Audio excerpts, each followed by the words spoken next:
마음을 엽니다. 지평을 엽니다. 불통의 시대를 넘어 새로운 아침을 엽니다.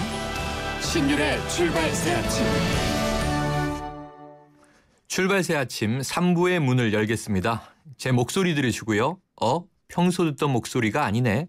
이러신 이 청취자들 많이 계실 것 같은데요. 또는 어디서 듣던 목소리인데 이런 분도 계실 것 같습니다. 저는 평론하는 최영일이고요. YTN 뉴스 FM에서 퇴근길을 책임지는 뉴스 정면 승부 진행을 맡고 있습니다. 오늘은 신율 교수 사정으로 제가 여러분의 출근길도 함께하고 있습니다.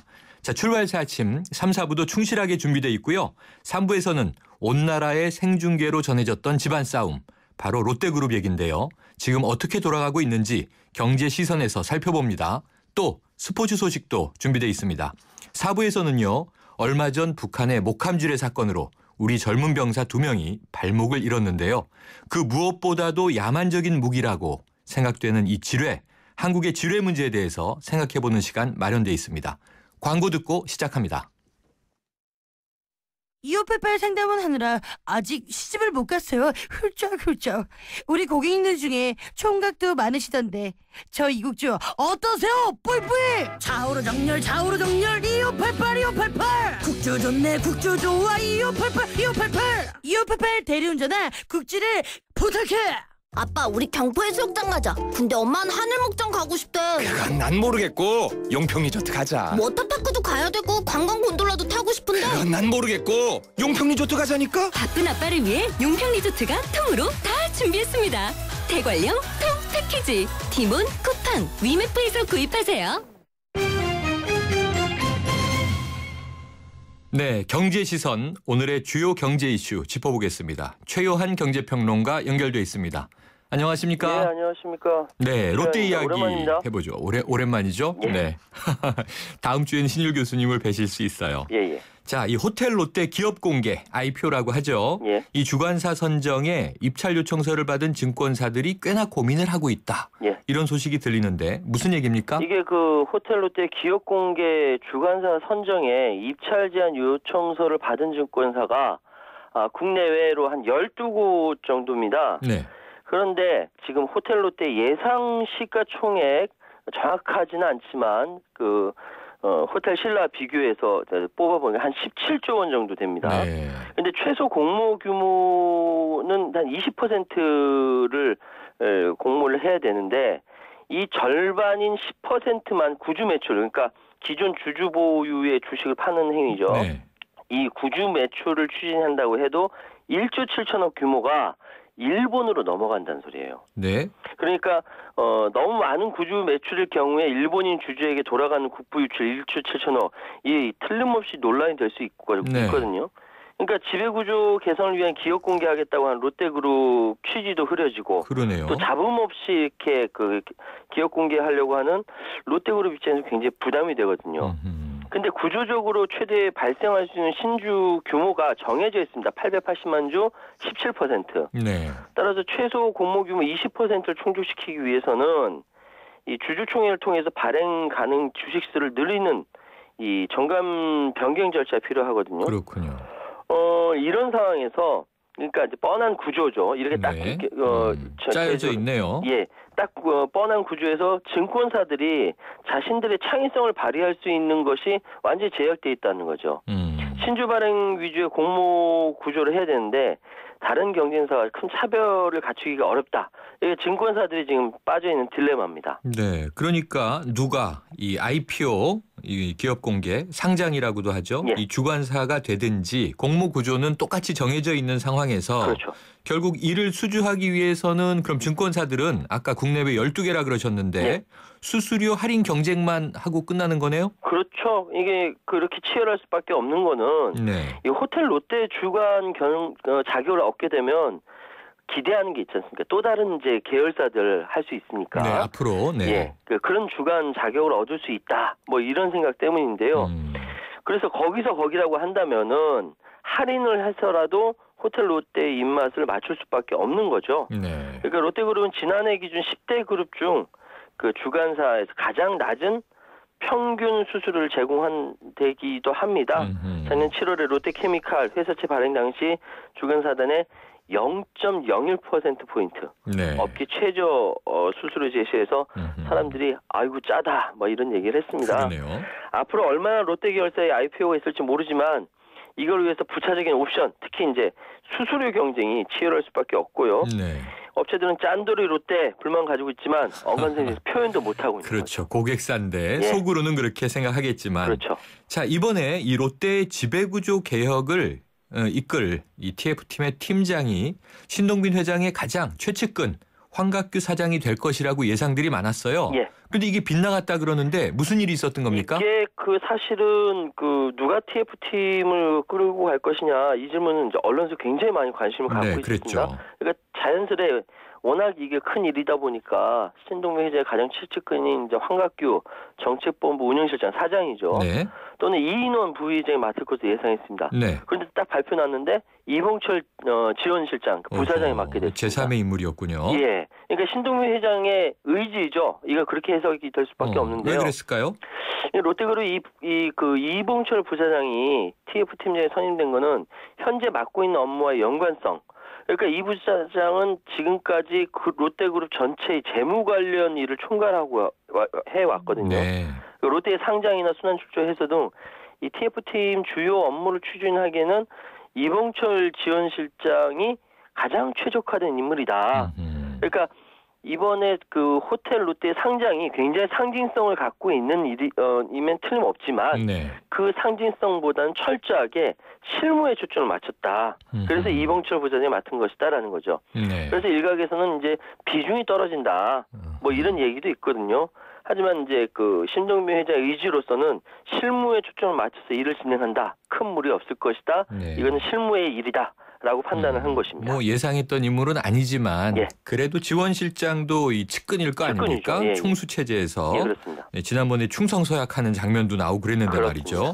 자, 이게 롯데그룹으로 인한 나비 효과라고 해야 될까요? 이번 기업인 사면 말이죠. 특사 예. 최소화됐고요. 예. 이 그룹 총수로는 이제 최태원 SK 회장 한 분만 나왔죠. 예. 이번 국감에 이제 재벌 총수들 줄줄이 불려나갈 그런 모양새인데 예. 결국 롯데가 마치 영화의 베테랑에 나오는 것처럼 공공의 적이 된 느낌 아닙니까? 그렇습니다. 지금 재계 분위기는 어떻습니까? 말을 안 하고 있지만 속으로 얼마나 욕을 하고 있겠습니까? 말은 안 하고 있지만 예. 네. 지적하신 바와 같이 재벌 문제 이퀄 롯데 문제가 될 정도로 국민적 이미지 좋지 최근에는 않죠. 그렇죠. 예. 결과적으로 기업인 사면 이슈 역시 재벌에 대한 부정적 여론이 컸었고 그렇기 때문에 청와대에서도 결정하기 어려웠던 것이고요. 네. 여기에 철저하게 롯데그룹이 일조한 거죠.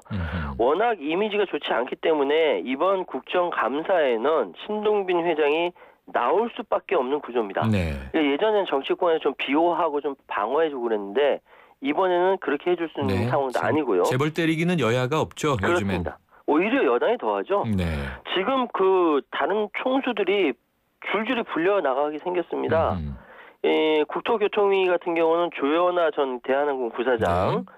그리고 보건복지위에 있는 메르스 사태 책임으로 이재용 삼성 부회장, 네. 교육위는 박범은 전 청와대 교육문화수석이 뇌물사건에 따라서 박용성 두산그룹 전 회장이 채택될 가능성도 높고요. 롯데그룹은 어떻게 될지 모르지만 이 문제 전부 다 불려나가게 생겼습니다. 12만 명이나 되는 이 종업원이 있다고 하는데. 그렇죠. 네.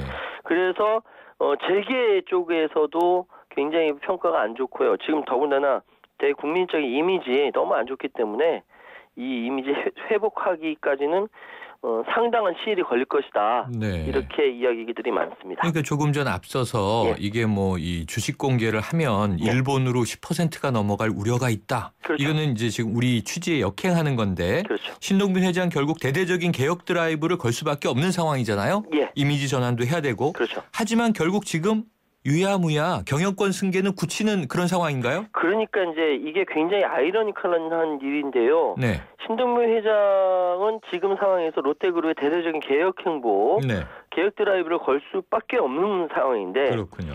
이러다 보니까 오히려 과거의 적폐가 다 공개가 되면서 치부를 드러낼 수밖에 없는 것입니다. 네. 그러다 보니까 이제 이렇게 고치는 신용이라도 해야 신동빈 회장의 주가가 올라가는. 네. 그러니까 그러니까 과거 적폐 자기들의 치부를 다 공개해야 신동빈 회장의 주가가 올라가는 아주 희한한 상황이 도래한 거죠. 네. 그러니까 그러니까 프레임이 어떻게 짜여지냐면은 신격호 총괄 회장을 위시로 한 신동주 등 그 구경영진 네. 대 이거를 개혁하고 바꾸려고 하는 신동빈 회장을 중심으로 한 신경영진 네. 이 프레임이 짜여진 겁니다. 자기가 의도하진 않았지만 네. 이런 상황에서 개혁 드라이브를 걸어야 되는 상황인데요. 그래서 이제 호텔 롯데도 기업 공개하고 상장하려고 하는 것이고요. 이러다 보니까 여러 가지 문제가 노정될 수밖에 없는 것이죠. 네. 그런데 이런 문제가 노정되면 노정될수록 신동빈 회장의 개혁성이라든지 이런 것들이 오히려 드러나 보이는 참 말도 안 되는 상황이 이렇게 도래했습니다. 그러네요. 그러니까 과거의 적폐가 밝혀지면 경영권 승계는 오히려 더 굳건해진다. 아이러니컬한 상황이죠. 네. 워낙 롯데그룹에 대한 인상이 안 좋기 때문에 이 정도의 고통을 감내해야 한다. 뭐 이런 이야기가 많고요. 그래야 미래를 기약할 수 있다. 이런 이야기가 계속 나오고 있는 네, 것입니다. 묘하게 돌아가는데 국민들은 계속 지켜봐야 될 것 같습니다. 예, 그렇습니다. 오늘 말씀 고맙습니다. 예, 감사합니다. 수고하십시오. 지금까지 최요한 경제평론가였습니다. 신율의 출발새 아침 오늘 순서 시작합니다. 오늘 아침 당신이 듣고 싶은 뉴스 94.5MHz YTN 뉴스 FM 신율의 출발 새 아침.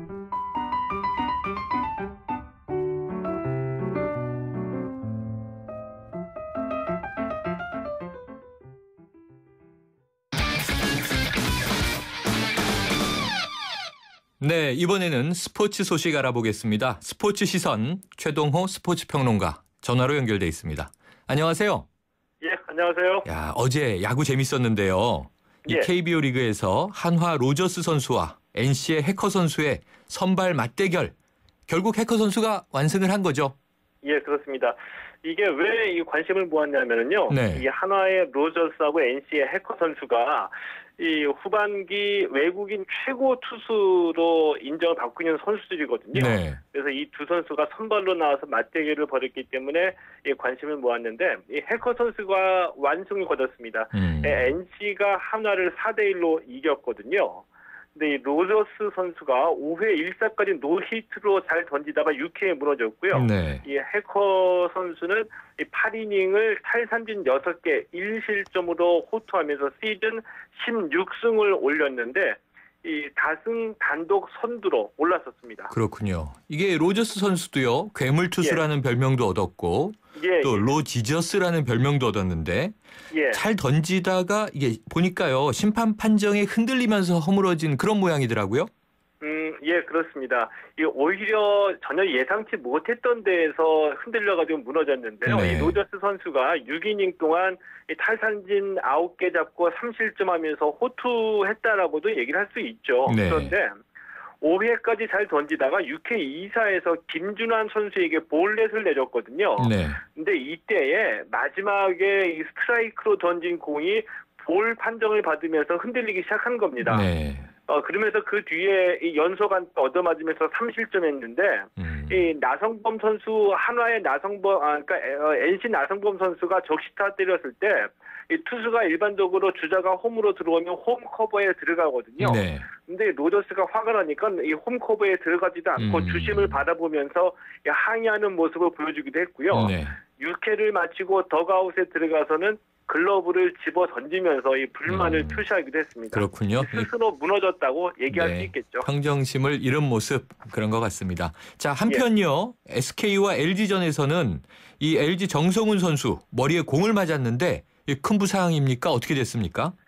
네, 이 머리에 맞는 공을 보통 헤드샷이라고 얘기를 하거든요. 네. 근데 어디 SK 외국인 투수 메릴 켈리가 2회 1사 만루에서 이 정성훈 선수에게 헤드샷을 던졌습니다. 네. 이 정성훈 선수 공 맞고 그대로 쓰러졌는데 다행히 큰 부상은 아니고 이 3회 수비할 때 교체를 당했습니다. 네. 근데 이 헤드샷 던지면 곧바로 퇴장이거든요. 네. 근데 어제 이 메릴 켈리 선수는 6회까지 던지면서 2실점으로 호투했습니다. 네. 왜냐하면은 헤드샷은 직구를 던져가지고 타자의 머리를 맞힐 때만 곧바로 퇴장인데 네.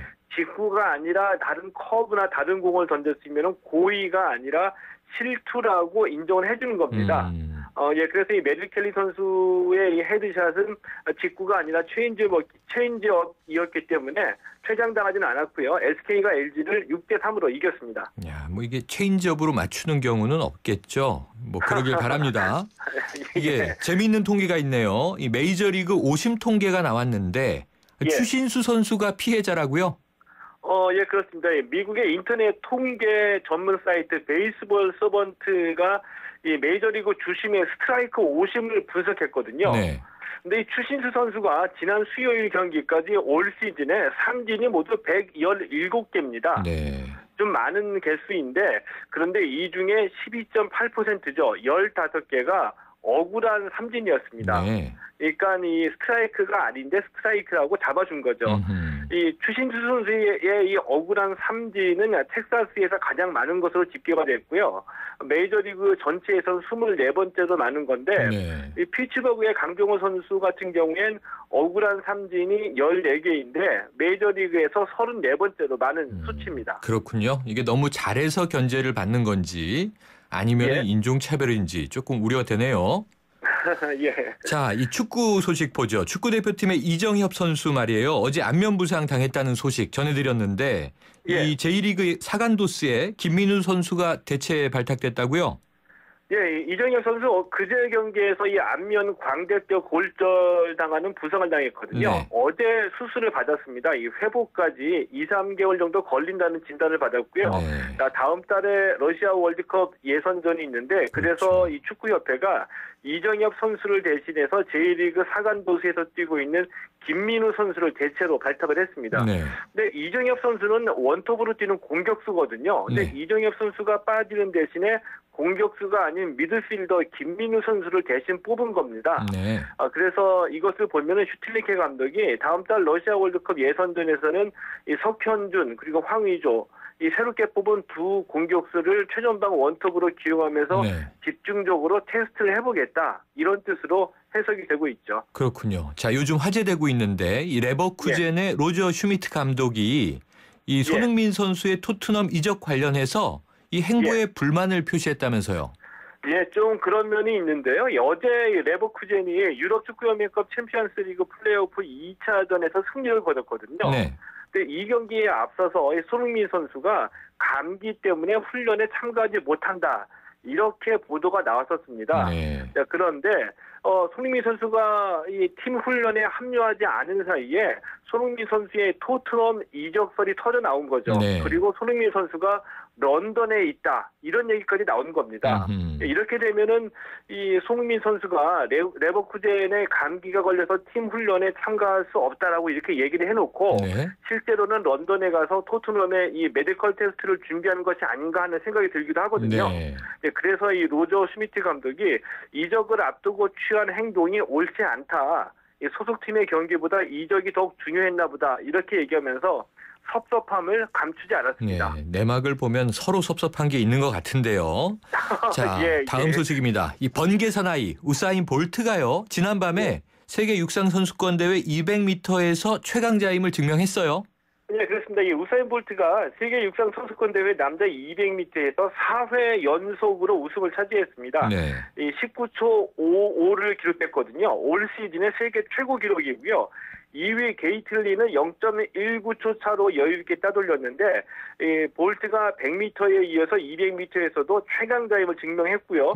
세계 선수권 대회에서만 통산 10번째 금메달입니다. 그렇군요. 번개와 바람의 대결에선 번개가 이겼습니다. 오늘 말씀 감사합니다. 네, 고맙습니다. 지금까지 최동호 스포츠 평론가와 함께했습니다.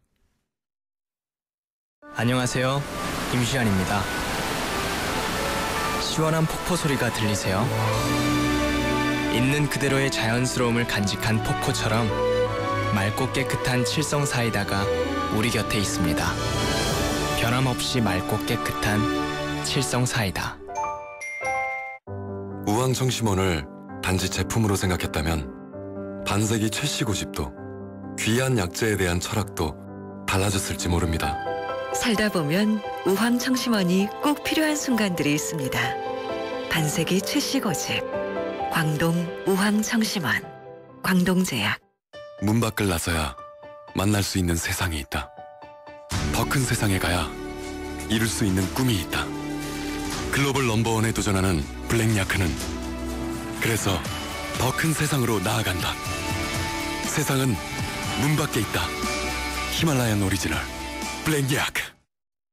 네, 신율의 출발 새 아침 함께하고 계십니다. 3부 순서는 여기서 마치고요. 잠시 뒤 4부로 돌아오겠습니다. 고객님, 문의하신 사이즈가 없으십니다. 총 3만 원이십니다. 거스름돈 여기 있으세요. 이런 말들이 친절하다고 생각하시나요? 이 말들은 듣는 사람보다 사물을 더 높이는 잘못 쓰인 표현입니다.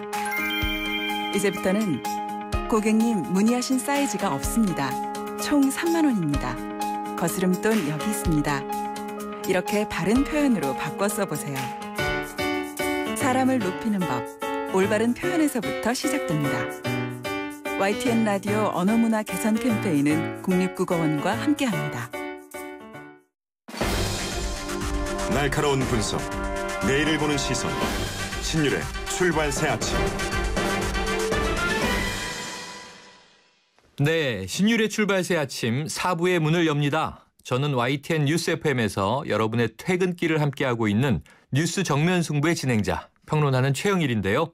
오늘 신율 교수의 개인 사정으로 출발 새 아침에서 여러분의 출근길도 함께하고 있습니다. 오늘만이고요. 신율의 출발 새 아침 4부에서는요. 우리나라의 지뢰 문제를 짚어보는 시간 준비되어 있습니다. 잠시 광고 들으시고 4부 열겠습니다. 제 통장이랑 현금카드만 넘기면 고수익 알바나 취업, 싼 이자로 급전도 가능하다는데 저 어떻게 할까요? 당연히 노를 외쳐야죠. 민형사상 책임에 금융거래 제한까지 되는 범죄거든요. 금융사기는 경찰청 112 또는 금강원 1332로 신고하세요. 이 캠페인은 금융권이 함께합니다. 네, 가을이 성큼 다가오고 있는 소리가 들리죠. 오늘 아침 날씨도 가을이 물씬 느껴졌는데요. 오늘 일교차도 크다고 합니다. 출근길 기온은 23도 정도로 선선한 편이고 그런데 이제 낮엔 또 뜨거워지겠죠. 8월의 마지막 금요일 출근길의 교통 상황 어떤지 알아보도록 합니다. 유보영 캐스터. 네, 출발 새 아침 교통정보입니다. 오늘 아침 출근길 점차 교통량이 늘고 있는데요. 곳곳에 사고 소식도 들어오고 있어서 더 주의가 필요합니다. 방학로에는 화물차 전도 사고가 났습니다. 우이동고개 방면으로 신학초등학교 앞인데요. 화물차가 옆으로 넘어지면서 양방면 1차로가 막혀 있습니다. 이 사고 여파 때문에 이 부근에서는 굉장히 혼잡스러운 상황이고요. 도봉로 상황은 비교적 수월한 편입니다만 도심 방면으로 미아 사거리역에서 기름교 이후로 동서문로 성북구청 입구까지 차간 거리가 좁혀져 있습니다. 이어지는 창경공로가 성균관대 입구에서 원남동 사거리까지 차간 거리가 좁혀져 있고요. 종로가 도심 쪽으로는 용두동 사거리에서 동대문역, 종로 3가에서 종강역까지 답답한 흐름 보이고 있습니다. 통일로가 도심 쪽으로 많이 어렵습니다. 연신내역에서 서대문역까지 부분 정체를 빚고 있는데요. 서대문 고가차도 철거 공사가 진행되고 있기 때문에 그 여파도 받고 있습니다. 이 공사는 이달 말까지 이어질 것으로 보입니다. 강남권 도로들 비교적 수월한 편입니다만 짧게 밀리는 구간들이 있습니다. 영동대로가 영동대교 쪽으로 항려울역 부근에서 주춤하는 모습이고요. 특히 영동대교가 북단에서 남단 쪽으로 현재 사고가 났습니다. 3차로가 막혀 있는데요. 때문에 이 부분 정체되고 있다는 점 참고하셔야겠습니다. 언주로는 성수대교 쪽으로 내곡나들목에서 구룡터널, 영동 3구에서 매봉터널, 개나리 아파트에서 성수대교 남단까지 더딘 흐름이고요. 반대쪽 도산공원에서 강남 세브란스 병원까지 속도를 줄이고 있습니다. 지금까지 출발 새 아침 교통정보 유보연이었습니다. 여러분의 아침을 함께합니다. 94.5MHz YTN 뉴스 FM 신율의 출발 새 아침.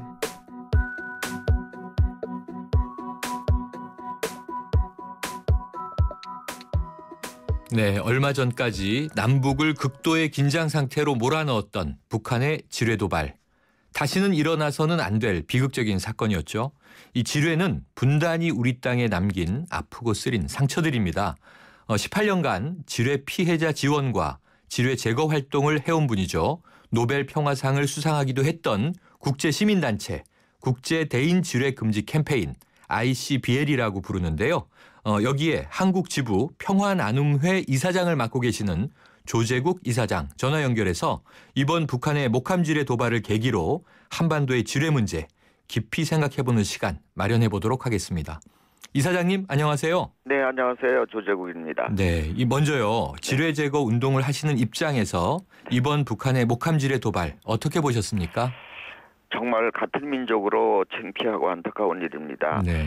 북한은 국제사회에서 방어를 위해서 지뢰를 어쩔 수 없이 사용할 수밖에 없다라고 하는 변명을 늘 해왔습니다. 그런데 이번에 보니까는 지뢰를 방어용으로 사용한 게 아니고 공격용으로 사용해서 정말 무고한 우리 군인 병사를 2명이나 희생을 시켰잖아요. 그러니까 아마 앞으로 유엔에서 개최되는 많은 지뢰 금지 조약국 회의라든가 소형 무기에 관련되는 여러 가지의 회의, 평화회의에서 아마 북한을 비난하는 그런 성명서라든가 이런 논의들이 많이 진행될 거라 그렇게 생각을 합니다. 네, 이사장님 지난 20여 년 동안 이 지뢰 피해자들 지원도 해오신 걸로 알고 있는데요. 네. 지금 이 2명의 아까 희생당한 그 병사요. 네.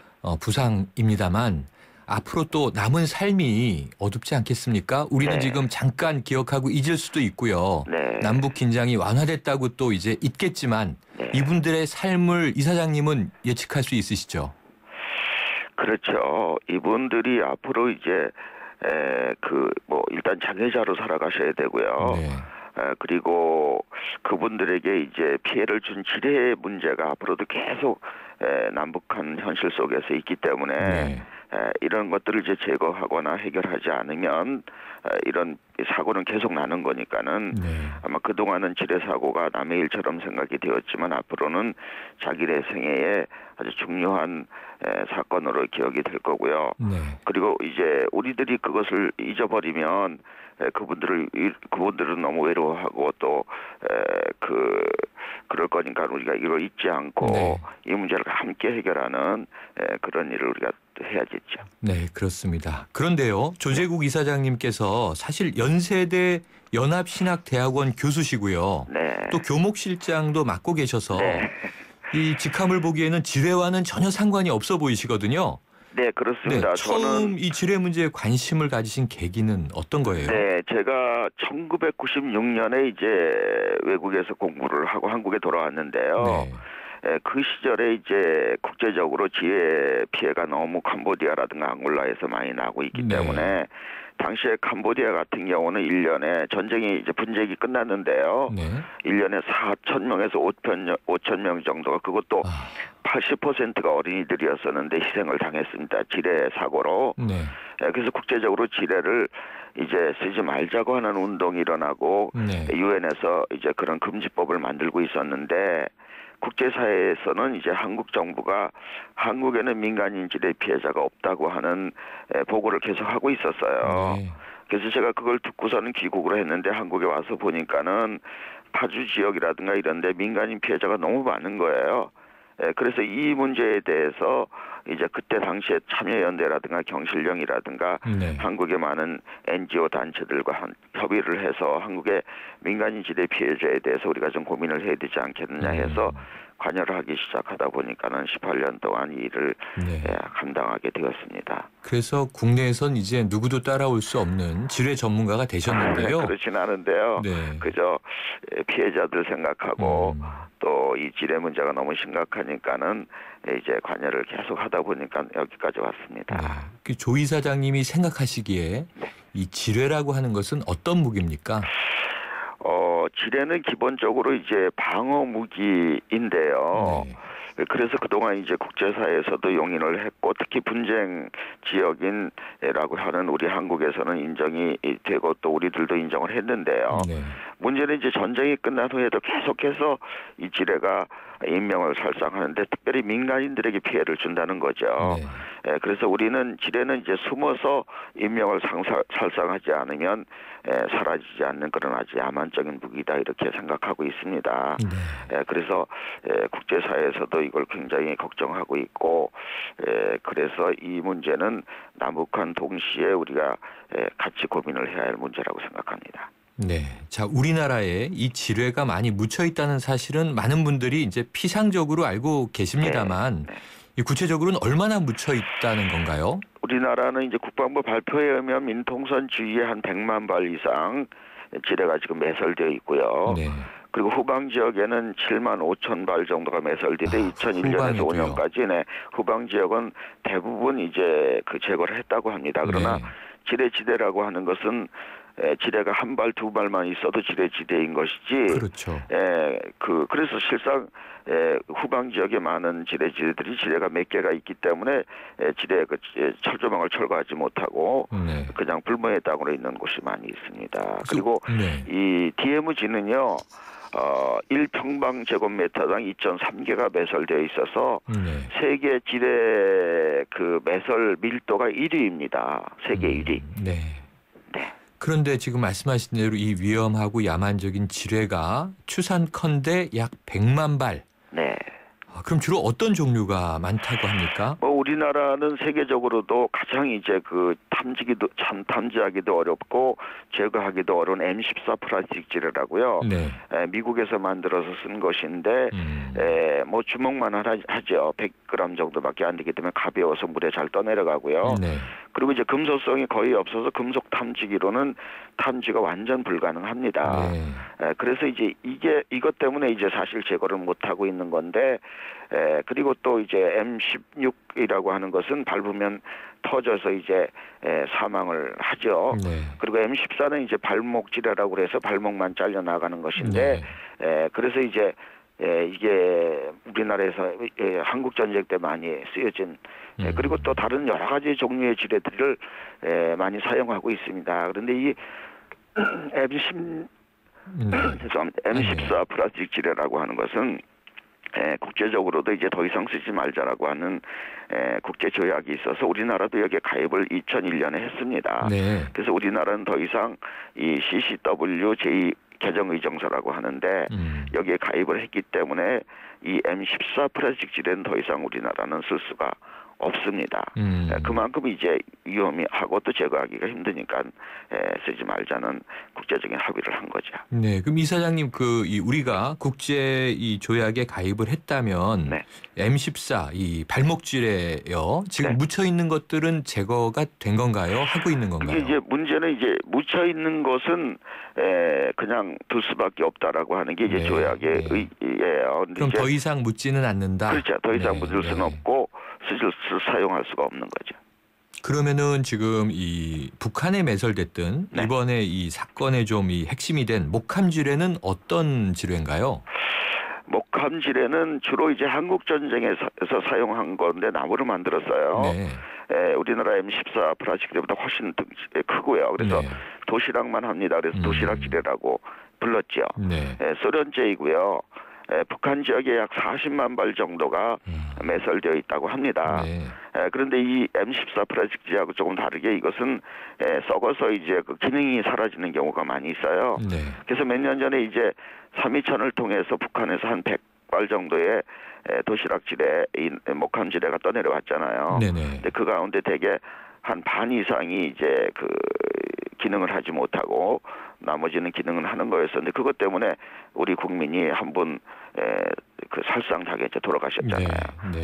그리고 청년 한 사람이 이제 부상을 당하는 그런 일이 있었습니다. 그렇군요. 그렇다면요, 지금 우리나라에 묻혀 있는 지뢰, 뭐 대부분 이제 비무장지대, 휴전선 쪽에 군사용 목적으로 매설돼 있겠습니다만, 아까 잠깐 말씀 주셨는데 후방 지역의 지뢰 매설, 이거는 언제 어떻게 왜 된 거고요? 어느 지역에 주로 있습니까? 후방 지역은요, 주로 과거에 이제 미군들이 사용했던 이제 미사일 기지를 중심으로 해서 지뢰가 매설되어 있고요.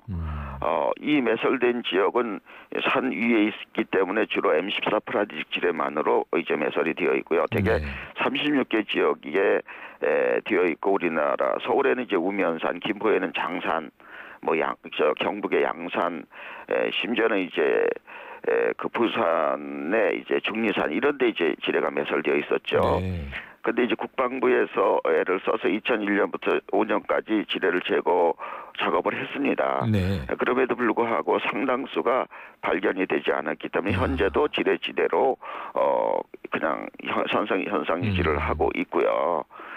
그래서 이 부분이 앞으로도 계속해서 문제가 되리라고 생각합니다. 아, 그러네요. 언제 어디서 어떤 일이 벌어질지 모르는데 최근에도 이 혹시라도 후방에서 과거 뭐 전쟁 전후 묻었던 지뢰 때문에 민간인 피해가 있었던 사례가 있나요?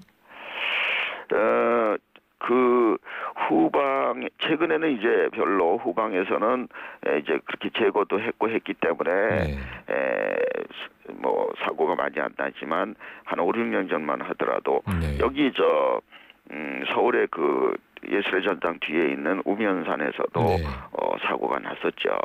그래서 그 동네 사람들은 사고 난 것을 기억하고 있습니다. 그리고 작년에 우리가 너무나 잘 알듯이 백령도에 거기는 지뢰지대가 아닌데 벌목을 하러 들어갔던 인부들이 이제 지뢰를 밟아서 2명이 사망을 했습니다. 이런 일들이 계속 일어나고 있습니다. 그리고 또 이제 농사 짓다가 과거에 이제 그 방치되었던 지뢰라고 할까요? 묻었던 지뢰들이 이제 살상을 하고 피해를 주는 경우도 종종 있습니다. 거의 매년 민간인 피해 사고들이 매년 있죠, 한국에. 네, 우리 국방부가 많이 애를 써서 이 뭐 제거하고 줄여나가고 있다고 말씀 주셨는데요. 그런데 이제 이 지뢰라고 하는 것이 이게 완벽하게 제거가 제대로 되지 못하고 있는 까닭은 뭔가요? 결국은 이제 그 M14 플라스틱 지뢰를 제거를 할 수 있는 기술이 우리나라에 없다고 하는 게 이제 가장 큰 거고요. 기술 문제가 있군요. 두 번째는 이제 그 예산이 이제 많이 소요됩니다. 그러니까 지뢰는 만들고 까는 데는 얼마 안 드는데 이것을 제거하는 데는 그거에 몇천 배가 든다고 그럽니다. 그래서 이제 외국에서는 주로 이제 전문 이제 민간 단체라거나 혹은 국가에서 만든 지뢰 제거 그 팀이 있죠. 그래서 평생을 두고 이제 지뢰 제거에 대한 연구도 하고 하는데 우리나라는 이제 군에서 이제 부분적으로 하고 있고 또 우리는 군인들이 2년인가 3년 근무하고 가잖아요.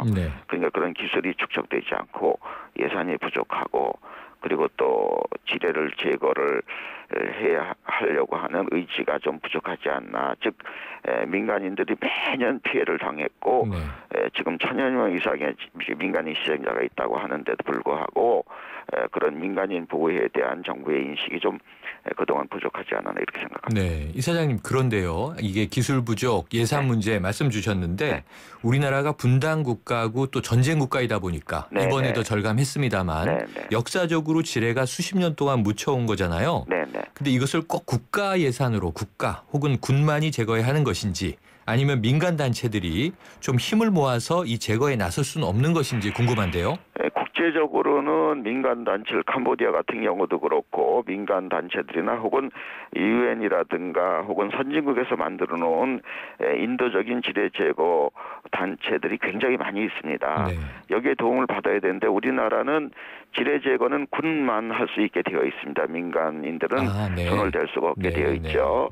그래서 이제 그 민간 단체나 혹은 민간 회사들이 지뢰 제거할 수 있는 법을 만들어야 되는데 국방부에서도 이제 이 지뢰 제거법이라고 하는 법을 초안을 해서 지금 국회에 제출하고 있는 상황에 있습니다. 자, 이번에 북한 지뢰에 이 안타깝게 당한 우리 젊은 병사들 잊지 말자고 말씀 주셨는데요.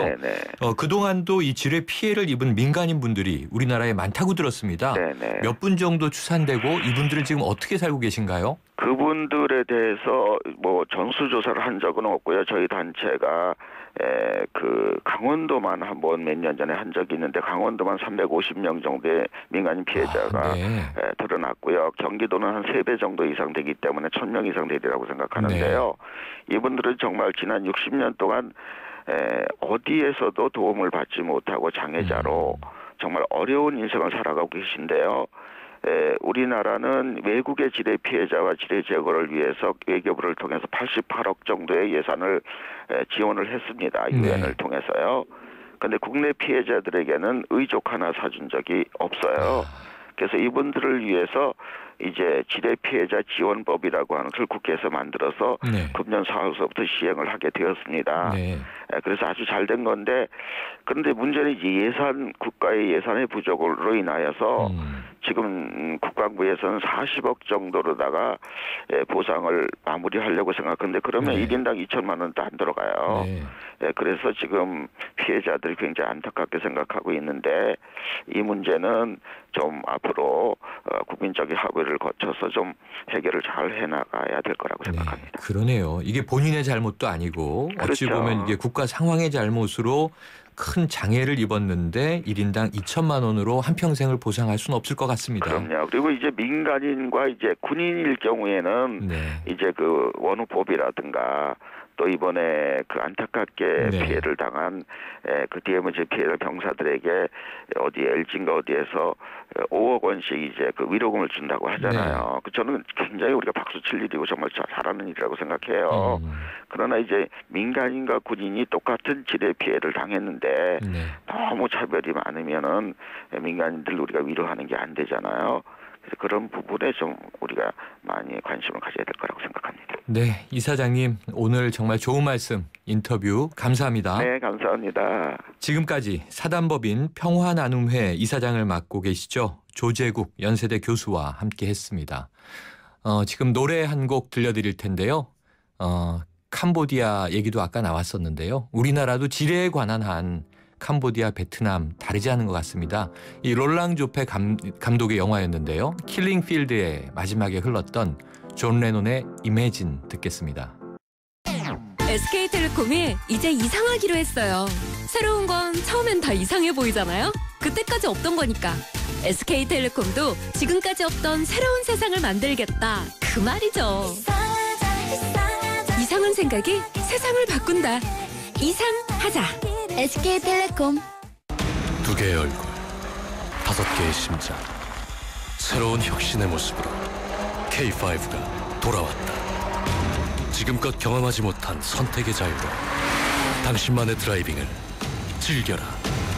넥스트 이노베이션 K5 탄생. 기아자동차. 네, 신율의 출발새 아침 오늘 순서는 여기까지입니다. 8월의 마지막 금요일 행복한 계획들 세우시고요. 실행하시길 바라겠습니다. 신율 교수는 다음 주 월요일에 다시 돌아옵니다. 신율의 출발새 아침은 다음 주 월요일 아침 7시 15분에 신율 교수의 목소리로 찾아뵙겠고요. 저는 오늘 저녁 6시 15분부터 퇴근길에 다시 뵙죠.